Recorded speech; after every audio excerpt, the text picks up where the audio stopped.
조선 궁중기사. 에로틱 아트, 춘하는 어떻게 생겨났을까? 에로틱 아트의 일종인 춘하는 남녀가 성교하는 모습을 그린 그림으로 묘사가 노골적이고 선정적이라 성욕을 촉진하는 용도로 쓰였습니다.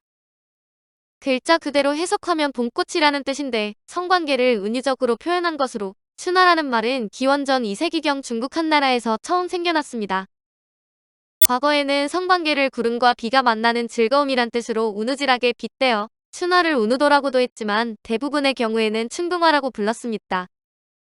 춘궁화는 우누도보다 직설적인 표현인데 궁은 남녀의 생식기를 가리키는 말로 남녀의 교합을 합궁이라고 말하는 것도 이 때문입니다. 그래서 춘궁은 남녀의 생식기에 봄이 온다는 뜻으로 남녀교합, 즉 성관계를 의미하며 춘궁화는 남녀교합 지상, 즉 남녀의 성교 장면을 그린 그림입니다. 춘궁화를 처음 그린 인물은 한나라 고조 유방의 책사로 해제와 여호 시절에 승상을 지낸 진평인데 시조가 화가가 아니라 한나라의 재상이란 사실이 놀라울 따름입니다. 진평은 늙음하게 장생술의 일환으로 영원한 삶과 향락을 위해 춘궁화를 그렸다고 합니다. 방중술의 핵심은 접이불사, 즉 성관계는 하되 사정하지 않는 것인데 정기를 배출하지 않고 보존하여 본연의 자리로 돌려보냄으로써 불로 장생할 수 있다는 논리입니다. 진평이 그린 최초의 춘하도 방중술을 형상화한 것으로 짐작되는데 진평이 춘하를 그린 이후 부유층 귀족들 사이에서는 방에 춘하를 그려 붙이는 것이 유행했습니다. 기원전 1세기에 광천왕 육길도 춘하를 즐겨 그렸는데 그는 역경, 문어, 효경에 정통했고 노래와 연극을 즐겼으며 방중술에도 밝았습니다. 그런 그는 그림에도 조예가 있어 스스로 춘하를 그려 남겼는데 이후 춘하는 당, 송원, 명 왕조를 거치면서 더욱 만연하여 하나의 문화로 자리 잡았고 자연스럽게 한반도에도 유입되었습니다. 인조 시절 한반도에 유입되는 춘화.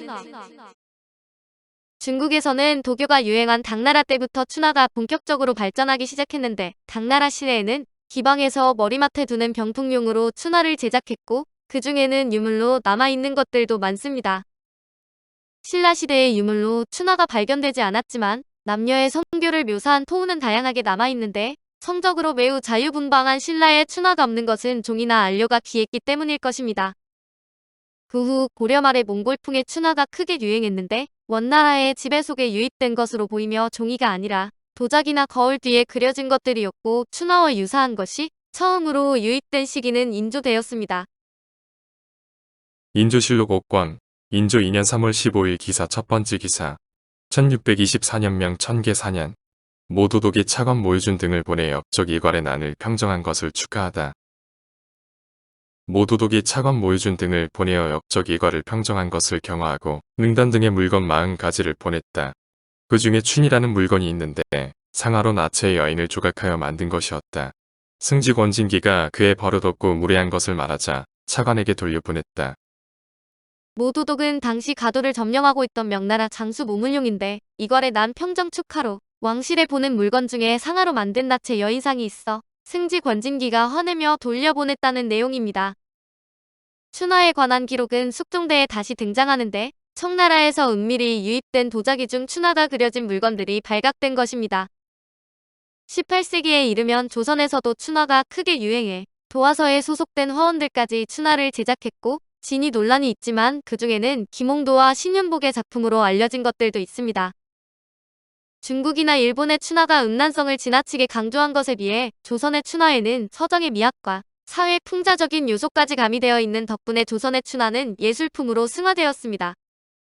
단원 김홍도의 작품이라는 우누도첩과 해원 신윤복의 작품이라는 검곤일회첩은 중국, 일본을 통틀어 춘화의 백미라고 할 수 있는 뛰어난 작품들이 실려 있어 이 중 몇 작품을 보겠습니다. 세남녀의 우누지라. 우누도첩에서 유일하게 훈교를 다룬 작품으로 가장 선정적이면서도 당시 사람들의 성적 열망을 적나라하게 표현한 그림인데 파격적이고 에로틱할 뿐 아니라 작품성도 뛰어나다고 평가받습니다. 그림의 배경부터 이채로워 두 여인이 한 사내와 정사를 즐기는 장소는 정원의 정자로 사방이 트여 있으며 처마 끝에는 등나무 줄기가 늘어져 있고 세 남녀가 알몸으로 정사에 몰두하고 있습니다. 이색적이게도 정자 앞에는 야작과에 속하는 종려나무 한 그루가 서 있는데 조선에서 종려나무가 살 수 있는 곳은 제주도가 유일했고 매우 귀해 육지에서는 구하기 쉽지 않았습니다. 이 그림의 화가는 정원수로 묘사한 종려나무의 생김새를 정확히 알고 있었는데 화가가 정사 장면에 종려나무를 그려 넣은 것은 생김새가 풍기는 선정성 때문이었던 것 같습니다. 종려나무는 남성의 거대한 생식기처럼 묘사되어 있고 둥치 아래 양쪽으로는 바위가 그려져 있는데 종려나무는 이를 뚫고 솟구쳐 오른 모습입니다.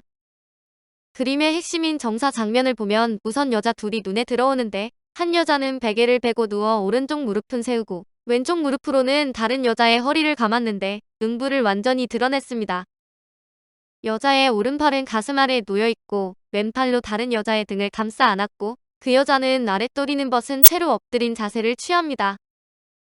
두 여자의 가슴이 팽창된 형태로 묘사되어 있으며 길게 따아 늘어뜨린 머리카락은 뱀처럼 바닥으로 흩어져 있는데 위에서 젊은 사내가 무릎을 꿇은 채 엎드려 이들을 감싸 안고 정사에 열중하고 있습니다. 이들이 정사를 펼치는 마루의 앞쪽에는 긴 담뱃대와 잿더리가 놓여 있고 담배 가루를 담는 그릇도 보이는데 당시 담뱃대는 기생과의 양반의 상징이었습니다. 그림에 등장하는 정자와 정원이 드넓은 걸 보면 남자는 상당한 부유층이며 상투는 틀었으나 수염은 나지 않았고 대낮에 정사를 벌이고 있어 시간이 많은 젊은 한량일 것입니다. 여자들은 트레머리를 하지 않아 여종으로 추정되는데 부유한 젊은 남자가 여종 2명과 저택 정자에서 정사를 벌이는 모습을 묘사한 작품이라고 할 수 있습니다. 이 작품은 조선시대 남성들의 성적 열망을 드러내는데 막대한 재물을 바탕으로 유유자적하며 젊은 여종 여러 명과 넓은 저택에서 정사를 즐기고 싶은 바람을 반영한 것입니다. 또한 나체보다는 옷으로 몸의 일부를 가린 상태나 여인의 길게 따은 머리를 선호했음을 엿볼 수 있습니다. 무엇보다 중요한 것은 성의 대상이 여종이었다는 사실로 여종이라는 존재는 양반들이 마음만 먹으면 얼마든지 성애의 대상으로 삼을 수 있는 가련한 처지였습니다. 여성 상의. 대부분의 춘화는 남성의 욕망을 중심으로 표현하고 있지만 이 작품은 과감하게 여성 상의를 구현했는데 여성은 적극적이고 주도적인 반면 남성은 수동적인 자세를 취하고 있습니다. 옷차림도 상반되어 여성은 나체이고 남성은 하의만 탈의한 상태로 남성은 안간힘을 쓰고 있지만 여성은 다리를 내닫고 있어 힘이 넘쳐 보입니다. 대부분 일본이나 중국의 춘화에서 남녀의 정사는 실내에서 이뤄지는 것과 달리 우누도첩에는 야외에서 벌어지는 정사를 묘사한 작품이 여러 점 있습니다. 바위 아래쪽으로 무성한 나무와 풀은 여성의 음부를 그 바위 속으로 빨려드는 듯 밝게 표현된 땅은 남성의 생식기를 연상시킵니다. 두 남녀의 관계를 암시하는 단서는 드러나 있지 않아 부부일 수도 연인일 수도 있지만 핵심은 누구의 간섭도 받지 않고 사랑하는 연인과 마음껏 정사를 즐기고 싶다는 바람일 것입니다. 이 작품은 20세기 초에 활동한 화가 정제 최우석이 오마주하여 되살아났는데 최우석의 춘화집 우누도화첩의 그림을 보면 여성 상의를 취하고 있다는 점에서 우누도첩과 유사합니다. 다른 것은 야외가 아닌 기방이며 방 안에 거울이 등장한다는 점으로 남성의 눈길은 거울을 향해 있는데 자신들의 정사 장면을 거울을 통해 보며 즐기고 있습니다.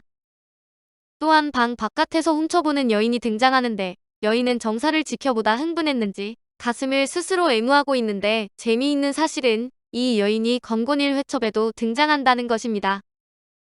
최우석의 춘화는 김홍도의 작품으로 알려진 우누도첩과 신윤복의 작품으로 알려진 건곤일 회첩을 동시에 오마주하고 있는 셈입니다. 승려와 만화님의 미래. 우누도첩에는 뜻밖의 승려의 정사도 다뤄지는데 여염집 여인과의 미래로 이들이 정사를 벌이는 장소는 어느 집 안으로 방은 소박하고 아무 가구도 보이지 않습니다.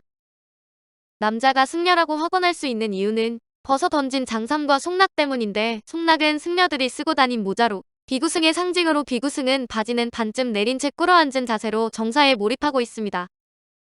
그의 음경은 대부분 노출되어 있고 왼손은 상대 여성의 저고리 속에 들어가 있는데 여인은 왼손으론 남자의 등을 안고 오른손으론 자신의 가슴을 더듬는 남자의 왼손을 향합니다. 특이하게 그녀는 치마와 저고리는 물론이고 속옷까지 모두 입은 상태인데 당시 속옷 중에는 소변을 보기 편하도록 틈을 만든 경우가 있어 그림 속 여인도 그런 속옷을 입은 듯합니다.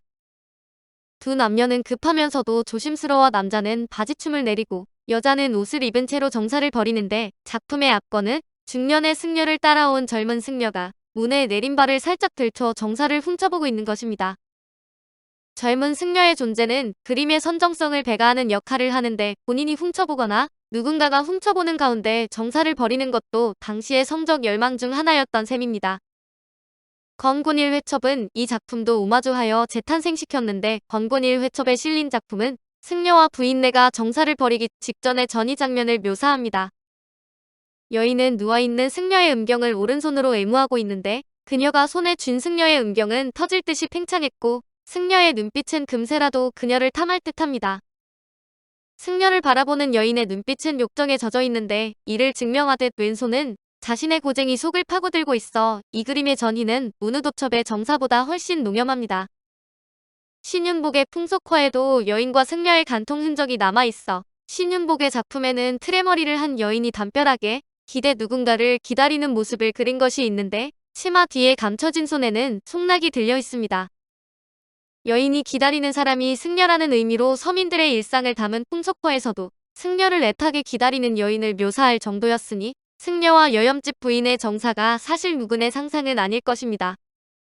조선왕조실록에도 승려와 여염집 안악의 간통사건이 심심치 않게 등장하는데 태종 16년인 1416년에 양반집 아내인 재석비와 장림중 신전의 간통으로 목베임을 당한 사건이 대표적입니다. 승려와 유부녀의 간음이 드물지 않았지만 빈도로만 따지면 사대부와 유부녀의 간통 사건이 훨씬 잦았는데 운우도첩이 승려와 유부녀의 간통에 주목한 이유가 따로 있습니다.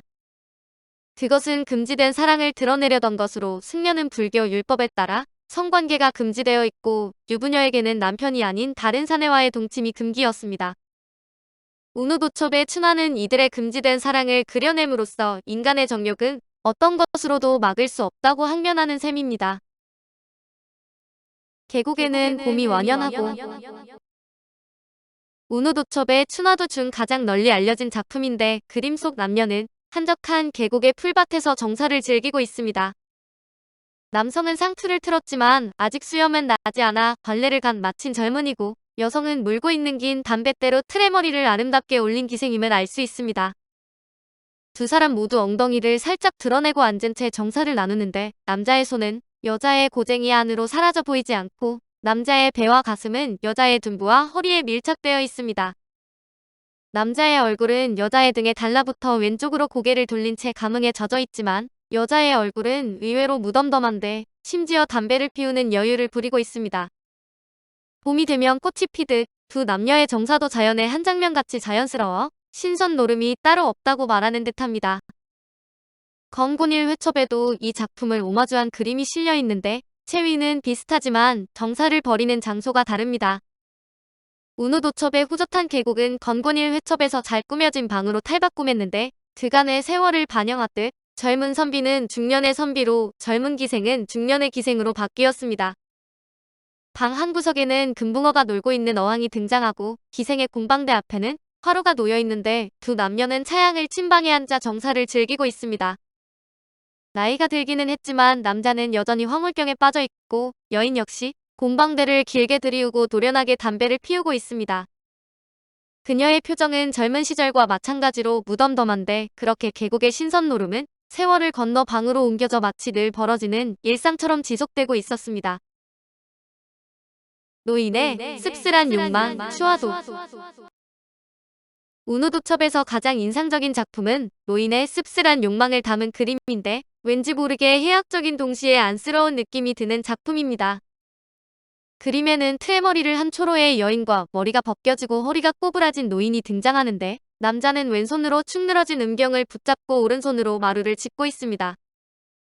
얼굴은 주름투성이에 바짝 말랐는데 그 모습이 생기 일은 그의 음경과 비슷하면서도 남자의 다리는 여인의 치마 밑에 들어가 있습니다.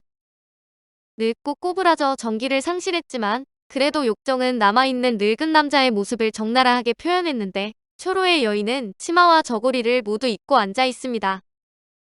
두 사람이 어떤 관계일까를 알아보면 앉은 곳이 작고 보잘것없는 촉가의 마루로 마루 앞쪽은 바로 마당으로 이어지고 마루 한쪽 구석에는 쌀독 같은 것이 있습니다.